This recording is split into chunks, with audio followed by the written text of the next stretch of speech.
We go. Recording in progress. So the first thing I want, so there's 2 or 3 notebooks we can work through today, depending on your level of familiarity. And the first one deals with the sample data sets that are part of PySAL. So we'll be in the class for the labs, I'll be using those sample data sets. You can use one of those for your project, but of course you don't have to. You can use your own data, but make sure to run it by me before you start plugging away. So the second notebook deals with pandas and geopandas, basically, opening files, reading files, doing something with the variables, very basic stuff, which you may be familiar with. If you're less familiar with it, it's a refresher. And then the third notebook is a primer on how to make maps, not very beautiful or sophisticated maps. You can do that in Python as well, but just bare bones using the plot function that is associated with a GeoPandas object. And it's going to be good enough for our purposes. If you want fancier maps, there's other packages that are better for that, but I'm not gonna dwell on that. Also, the notebooks are available on GitHub, so you have them in Canvas, but I put them on my GitHub site, which is Lancelin, Lancelin GitHub, and the repository is called Spatial Regression Notebooks, so they're all in there. If you prefer that, that's definitely doable as well. So, any questions at this point? Also, is there anybody in this class, present here, who's not yet in the class? Okay, then you need to talk to me. You too? Okay, you need to talk to me and we can set that up.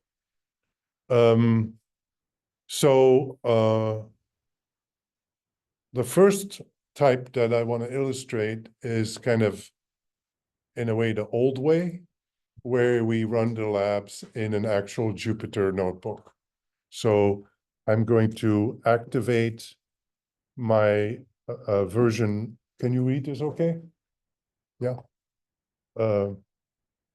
Activate my customized environment, which I just called Pi 312, yeah.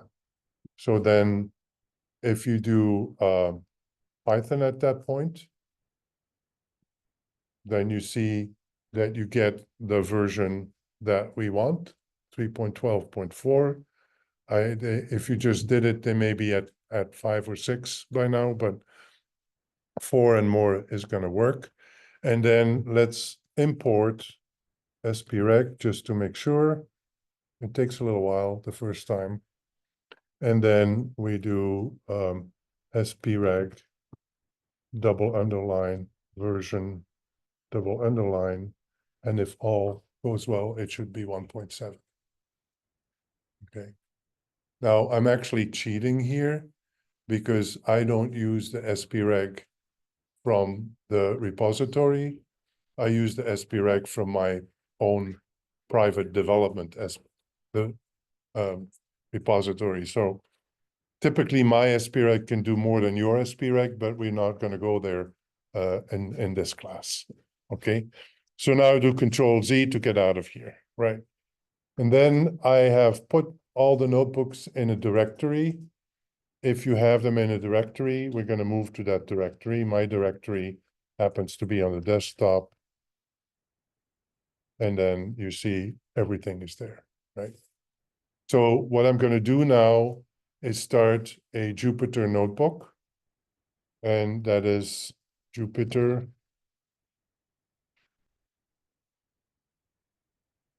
Does anybody know what Jupyter stands for? The what? Yeah. No. No. It's not a person. It's not a planet. It stands for Julia, Python, and R. It is a notebook that is developed to manage all three environments. In fact, I don't personally use it for R. I use our Studio notebooks for R, but I do use it for Julia. And it's perfectly, you can load any type of kernel that you want. But so you just type Jupyter Notebook, and then we're living dangerously here. If everything works well, it should start, gives you some stuff like that. And then you see it's running as a local website. It's an HTML interface. And so if you double click on the first one, it opens up. And I can do, let's make it a little bigger. Everybody can read it. Okay, so this is about the sample data sets, and you basically don't need much. I've turned all the outputs off so you can run it one step at a time. We start, and every notebook is structured the same way. So the first cell or cells are about what you need to import, the packages that you need. And I put some extra stuff in here that you don't absolutely need, but I get really annoyed by these warnings, so I turn them off. They're actually good things. I mean, in my case, I know I can ignore the warnings because I know exactly what they're going to be. As a general practice, this is not recommended, right? As a general practice, you want the warnings on, so you know if something is incompatible or going to be deprecated or something like that, that you know about it. But so we need pandas, and using standard convention, we imported as PD, GeoPandas as GPD, and PySAL. So the that's the first thing. You make sure Control Enter, or you can also go to the menu and run cell and do that kind of stuff. So now we're in business. You can see that, as you know, everybody worked with notebooks before. Anybody not work with notebooks? Okay, good. So I don't have to say a lot of this stuff then. One thing, this is just for convenience because I'm going to list all the sample data sets that are available. And if you just have the standard pandas limitation on lines that are being printed, you won't see them all, right? So I just set pandas options display max rows to 100. So you can see them all. And then I just repeat this just to make sure that it is 100, right? So now we're in business. As I said, all the notebooks are organized the same way. So first we import the packages that we need. Then I have a summary of all the different functionality that is used in the notebook. So in this case, we use read file from pandas or GeoPandas in this case. And from PySAL, we use the submodule examples. And the submodule examples is the one who deals with the different sample data sets. And the 4 functions that we're going to be looking at are available, explain, load example, and then get path. So the most important ones are the last 2. Load example, you will only do once. Once it's loaded, it's there. Get path, you will do every time. So later on in later notebooks, I will import libpysal examples get path as get path. So I don't have to rewrite this long thing every time. But for now, I'm going to make everything fully explicit. So the way I set it up is to keep the notebooks as generic as possible, which means that variable names, file names are all defined on top. And then later, it refers to them by their variable name. So for example, in file shape is this file. If you want to use a different one, you just replace this. And in almost all cases, the full notebook will run exactly. You don't have to change a thing. So if you want to run later on the spatial regressions with your data set and your variables, you just change these settings in one cell typically, and then everything else will run as before. So for those of you who are not familiar with shapefiles, which is an Esri format for spatial layers, it's actually 4 files. Now, newbies often run into trouble in that they just copy the shapefile, SHP. That doesn't work. You need at least 3 of them. So the shapefile has the actual information. SHX has a bunch of pointers to different actual locations. DBF has the data. And then PRJ has the projection. It's not required, but it is strongly recommended, and this day and age pretty much required. So we'll be using the examples. If you want to see the files and you want to, for whatever reason, download them without using the example path, you can do that. They're all at this link, and at this link actually, on my GitHub site. There's a repository with the sample data, which is just basically the Chicago one. And then the full set, or a lot of them, you can download from the GeoDa Center data repository, which is also on GitHub. So, and of course, if you want your own data, you don't load them as an example. You just set up the file path to your data in these commands at the top of the notebook. So first we just set the name, and then we're going to see how we install a remote sample data set. So that is going to be the load example command. Before you can do that, you want to know what is out there, right? And that is the available command. So if we do lib PySAL examples available, it would tell you what data sets are available. Every once in a while, lib PySAL gets updated with new data sets. For example, I added the Chicago data set this summer to lib PySAL, so it's in there now. It's number 79. You can see what is available by running this. Takes a little while, but see, here we go. And this is the listing. Every little data set is listed. Now, unless you've been playing with this before, for most of you, installed will be false, because you actually have to load the example before it is true. Now, in my case, I have most of these already set up.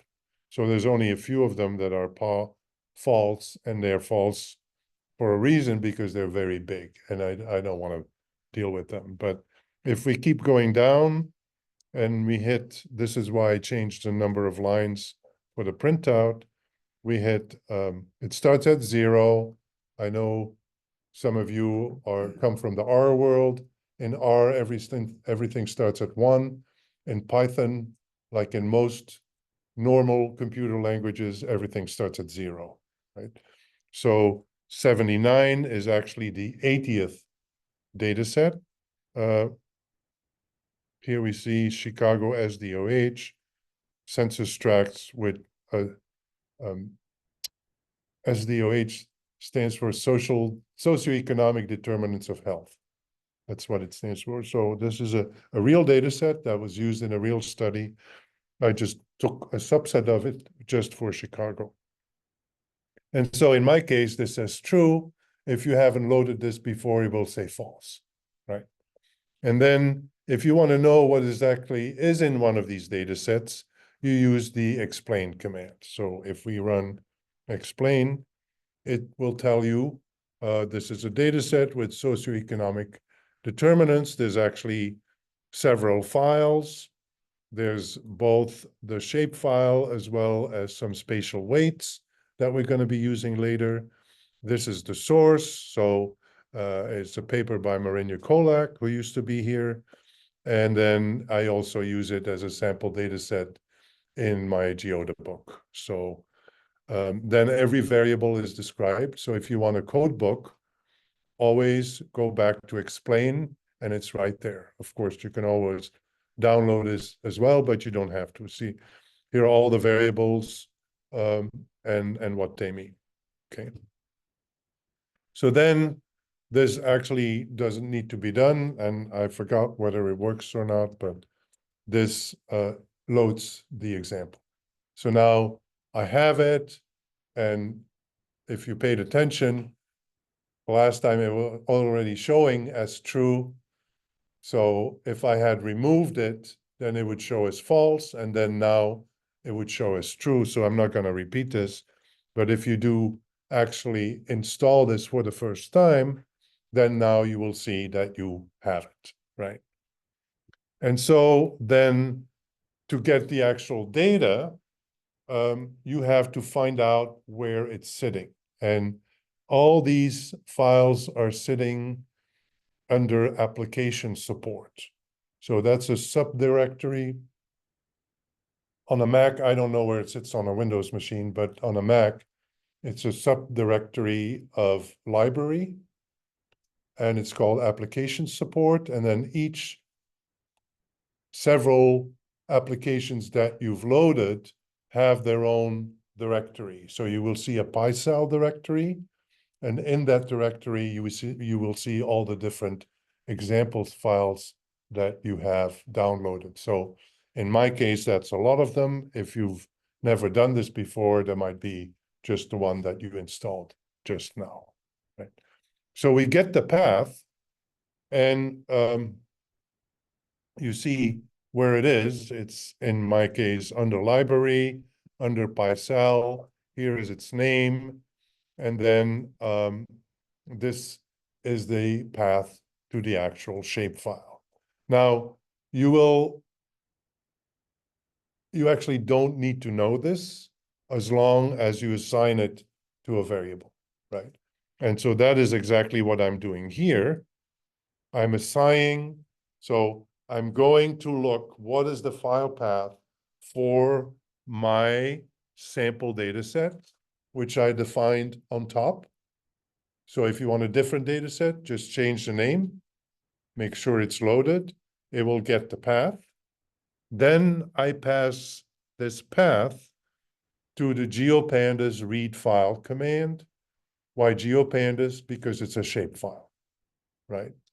If it was a CSV file, I could read it with pandas.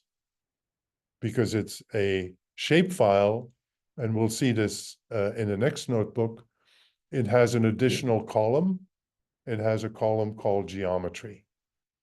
And the geometry column has the spatial information in there. So any spatial format, shapefile, GeoJSON, whatever, is supported pretty much by GDAL, which is a very large library to support spatial formats, then GeoPandas can read it. And GeoPandas is smart enough to figure out from the file extension whether it's a shapefile or a GeoJSON file or whatever else it might be. So what I'm doing here is creating a GeoPandas data frame, I call it DFS, by using the GeoPandas read file command applied to the file path that I just got with this examples get path function. And then I print the shape, which is going to give you the number of rows, meaning observations, and the number of columns. And then I'm going to print the names of the columns. So here we go. It says there's 791 rows, 791 observations for census tracts. And these are the names of the variables, columns in pandas speak. And if you pay attention, you see here, the last one is geometry. Now, typically, you don't need to do anything with geometry. There will be one instance where we'll use geometry to get the centroids of polygons. Centroids are like midpoints, because we'll need points rather than the polygons themselves. So we'll see how to do that a little later, but this is pretty much something you'll have to do in every notebook. You get the path, you read the file, now you're in business. Now you have a data frame with all the variables you want to manipulate, and you're good to go, right? And so then if for some reason I had planned to do this before this class, but I had meetings the whole time, so I never got around to it. I was going to remove it so that the first time I show available, it would say false. Then after I load the example, it would say true. But if you ever want to remove a data set, this is the way to do it. So you basically use on a Mac, Linux, on a PC. I don't know how you do that. But you basically remove the directory. There's nothing funny installed. There's just a bunch of files in a directory. So if you get rid of the directory, you get rid of everything. And the next time, PySAL will not know this exists, right? So, I mean, you might, at the end of the class, want to do this and get rid of it, but typically you don't. Okay, so that's just so everybody. I remember last time when we talked, a lot of people had not used PySAL before, so this is a PySAL specific functionality that gives you access to about 100 different sample data sets to do all kinds of different stuff. Some of these are points, most of them are polygons, areas, and then there's some specialized ones with movement flows. We're not going to talk about flows in this class, maybe in the winter. Okay, are there any questions? Can we elaborate on the shape file? Yeah. Because I'm a little bit confused with this function. Okay, so a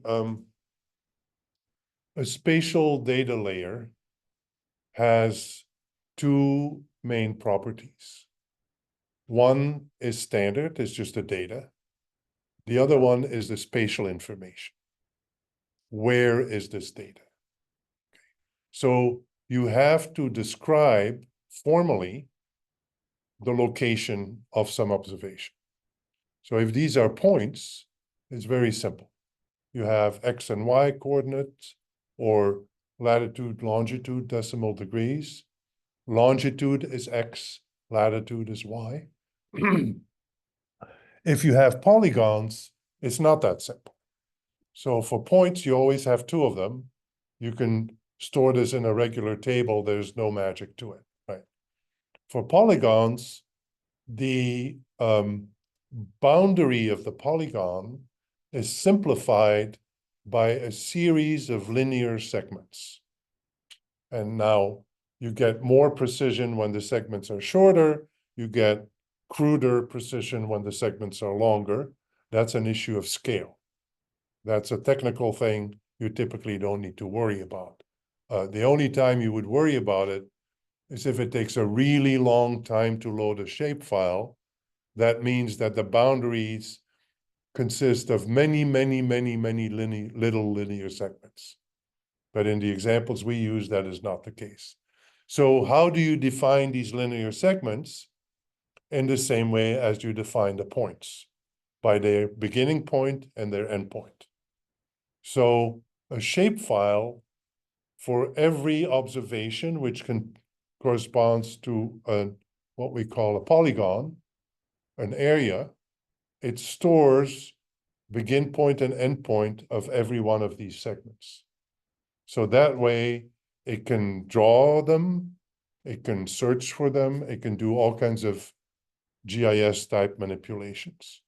So in some formats, the open source GeoJSON format, for example, this is a text file. And the text file has everything. It has the data, it has the coordinates of the polygon, it has the projection, it's all in there in one file.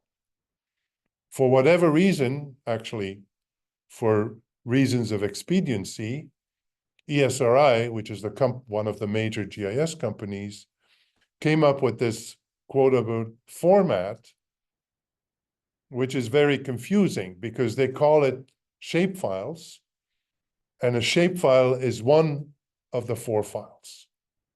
But in order to function, the shapefile doesn't have any data. The shapefile just has the coordinates of the points that define the polygons, okay?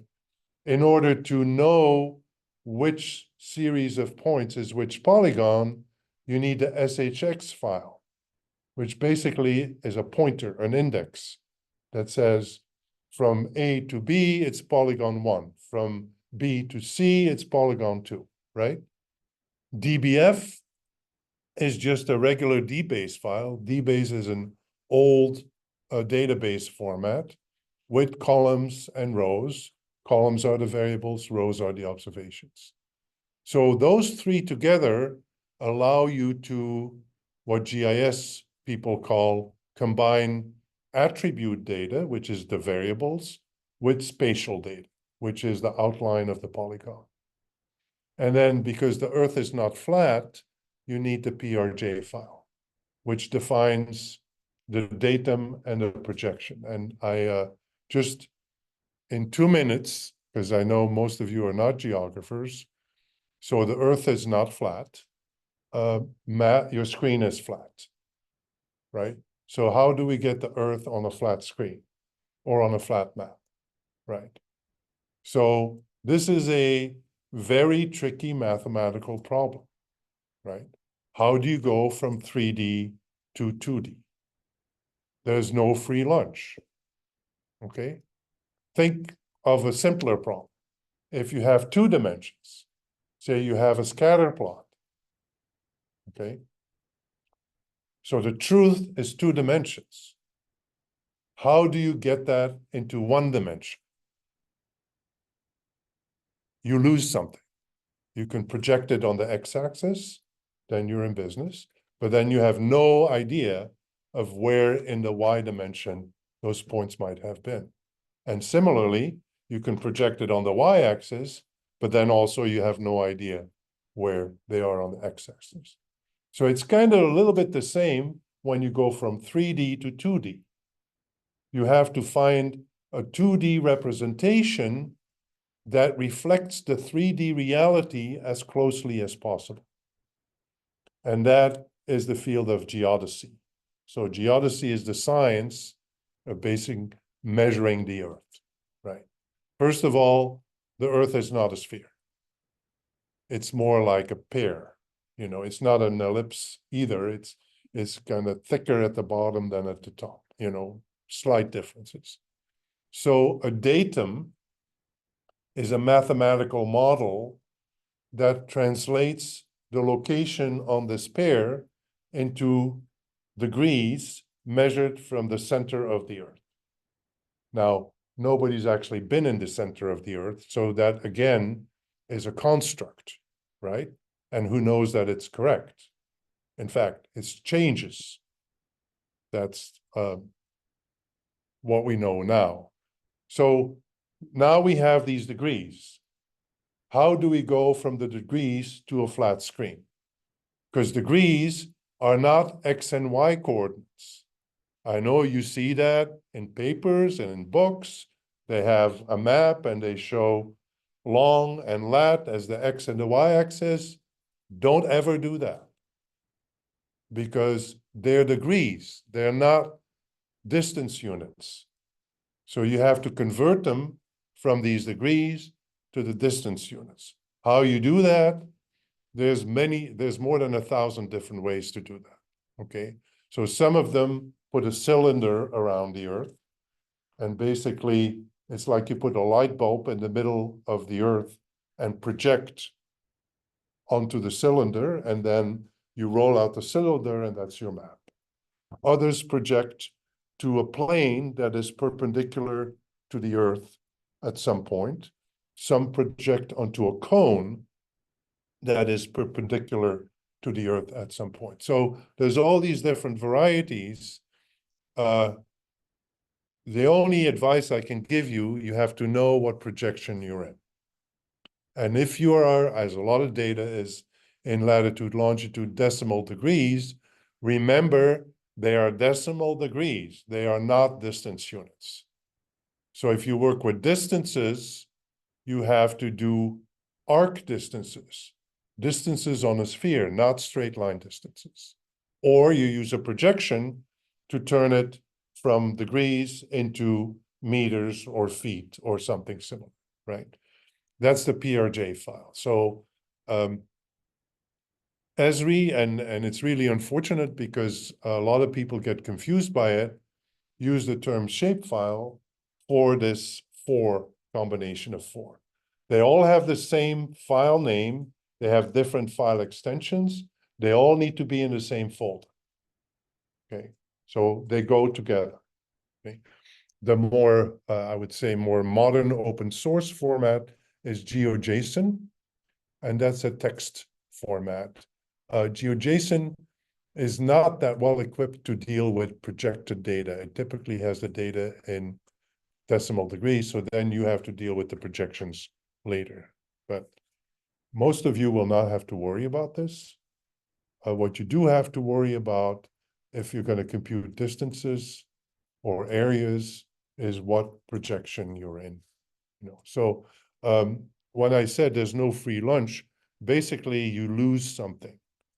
Either the distances are not right, or the areas are not right, or the angles, the directions are not right. So a lot of the original projections were developed for navigation. If you're in the middle of the ocean, you want to know where you have to go heading. And so these maps try to be as accurate as possible in terms of directions, but they're not necessarily accurate in terms of distances, and definitely not in terms of areas.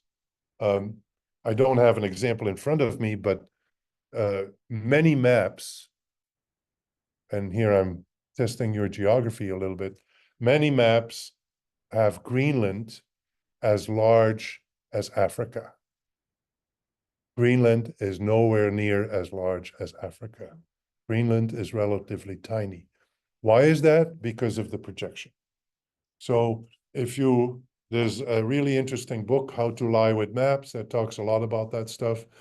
You can pick particular projections, for example, to make your enemy countries look larger than they actually are, or the reverse, to make them look smaller than they actually are. Okay. But it's important to know what world you're working in. Okay. To adjust the way to use projection, like how can we improve the projection in things like this? You can't improve a projection, but you can choose a projection. So function to choose projection. Yes. So it's called a coordinate reference system, and that's a code. And as I said, there's more than 1,000 of these. So there's functionality. I won't get into it, but there's functionality to change the projection from one CRS to another CRS, which is, I mean, if you want an example of this, there's an example worked out, I believe, in chapter 3 of the GeoDa book, how to do this in GeoDa. In GeoDa, it's super simple, but here you can do it too, but because it's scripting, you have to actually spell everything out. Okay. So each projection has what is called an EPSG code, and that specifies the datum, what kind of mathematical function is used, what kind of units the end result is in, whether they're feet or meters or kilometers or things like that. Any other questions? Yeah. Could you please explain about the file format of GeoDa and KWT? I see they are displayed as spatial weights and kernel weights. Yes. So the format of spatial weights and kernel weights we'll talk about in the next notebook. Actually, no, we'll talk about in notebook 4, I believe. So there's different kind of spatial weights. I have a set of slides that you should go over as an introduction to spatial weights. We're not there yet. That's coming. And the different types of spatial weights. For example, there's weights that are based on common boundaries. That's called contiguity weights. They're stored in GAL files. They're text files.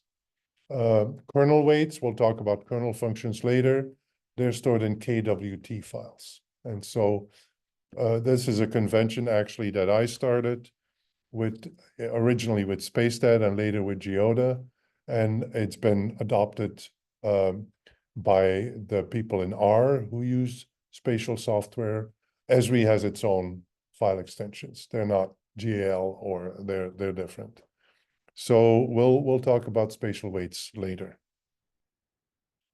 Okay, so the purpose of this particular example notebook was to show you the range of sample data sets available in PySAL, how you check them out, how you load them. Once you load them, you get the path. You never actually have to write that path. You just use get path, assign it to a variable, and then use that to actually read the file. Once you load the example, the files are on your hard drive. So any other questions? Okay. So this, as I mentioned, I'm going to show 3 examples.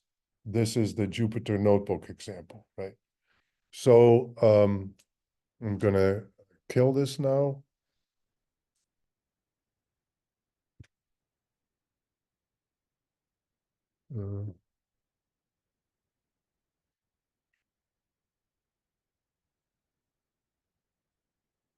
And he's going to say, yeah, I'm done. I'm gone, right?